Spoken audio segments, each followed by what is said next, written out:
रही है। इसके खिलाफ जनता एकजुट होकर के कोई निर्णायक आंदोलन का बिगुल ना बजा दे, इसको ध्यान में रखते हुए और जाति और धर्म के नाम पर मेहनत कशों की एकता तोड़ने की जो साजिशें हैं उनको भी तेज कर दिया गया है। साथियों, आज हमारे देश में 3 प्रकार के कर्मचारी हैं। एक तो पुरानी पेंशन का लाभ जो ले रहे हैं जनवरी 2004 से पहले के, उसके बाद ओपीएस वाले हैं, और तीसरे कर्मचारी वो हैं जो ना ओपीएस है ना एनपीएस है, वो ठेके पर आउटसोर्सिंग पे कॉन्ट्रैक्ट पे हैं और परियोजना वर्कर हैं। आज हम देख रहे हैं कि सरकार तीनों ही इस कैटेगरी के ऊपर हमले बोल रही है।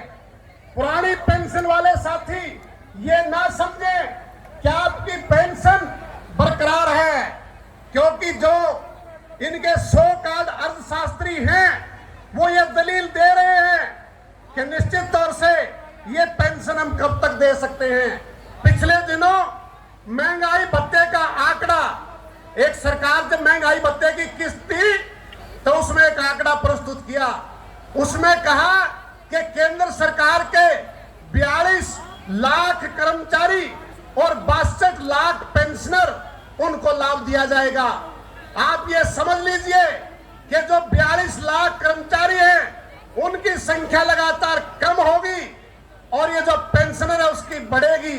इसलिए इनके जो अर्थशास्त्री हैं वो इस बात को कह रहे हैं कि आखिर ये पेंशन कब तक देंगे, और केंद्र सरकार, उसका मंत्रालय ये बात पर विचार कर रहा है कि क्यों ना 58 साल में कर्मचारी रिटायर हो और 70 या 75 साल तक हम उसको पेंशन दें, उसके बाद उसकी पेंशन बंद कर दी जाए।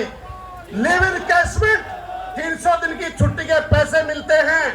अब केंद्र की सरकार ये इस बात पर विचार चल रहा है कि ये जो लिव इन कैशमेंट है ये कोई बचत खाता नहीं है, इसलिए इस लिव इन कैशमेंट को भी बंद कर दिया जाए। ये हमारे जो पुराने कर्मचारी हैं उसके ऊपर हमला हो रहा है। ओल्ड पेंशन स्कीम के हमारे साथी हैं, बहुत नौजवान हैं, ऊर्जावान हैं, लगातार आंदोलन कर रहे हैं।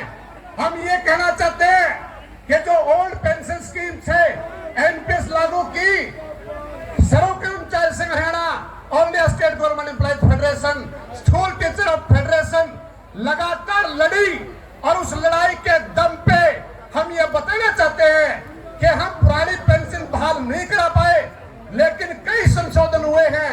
पहले कोई भी पैसा डीसीआरजी का नहीं मिलता था, आज 20 लाख रुपए डीसीआरजी उसमें है।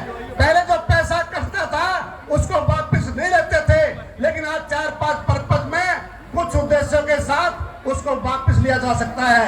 इसके साथ जो टोटल पैसा हमारा 10% सरकार मिलाएगी, वो जो टोटल पैसा इकट्ठा होगा रिटायरमेंट के ऊपर, वो जो 40% पैसा हमारे को 60 नगद मिलेगा, 40 इन्वेस्टमेंट करेगा, उस नगद के ऊपर इनकम टैक्स लगता था, वो भी छूट दिलाई गई।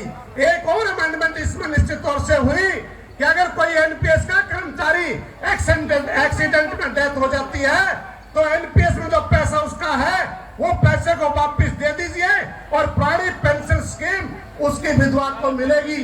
लेकिन कुछ राज्यों में ये पुरानी पेंशन बहाल की है, अच्छी बात है, लेकिन मैं ये कहना चाहता हूं जब तक पीएफआरडी एक्ट मौजूद है तब तक पुरानी पेंशन बहाली का स्थायी समाधान नहीं है। आज आप देखिए राजस्थान के अंदर, छत्तीसगढ़ के अंदर, झारखंड के अंदर, हिमाचल के अंदर, पंजाब के अंदर पुरानी पेंशन बहाल हुई है। 3 कृषि कानून देश की संसद से पारित हुए थे और जब वो 3 कृषि कानून वापस लिए गए तो देश की संसद से वापस लिए गए।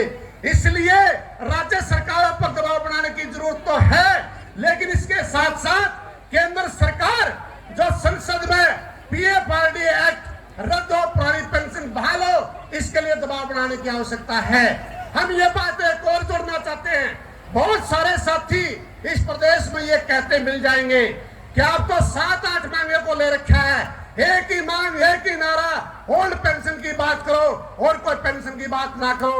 हम उन साथियों को कहना चाहते हैं कि एनपीएस रद्द करके पुरानी पेंशन बहाली हमारा निश्चित तौर से प्रमुख मुद्दा है, और जब तक ये बहाली नहीं होगी इस देश में प्रदेश में आंदोलन जारी रहेगा। इसके साथ साथ हम ये कहना चाहते हैं कि केवल पुरानी पेंशन के जोर लगाने की बजाय पुरानी पेंशन कब मिलेगी? जब ये सरकारी विभाग रहेंगे। पुरानी पेंशन अगर सरकारी विभाग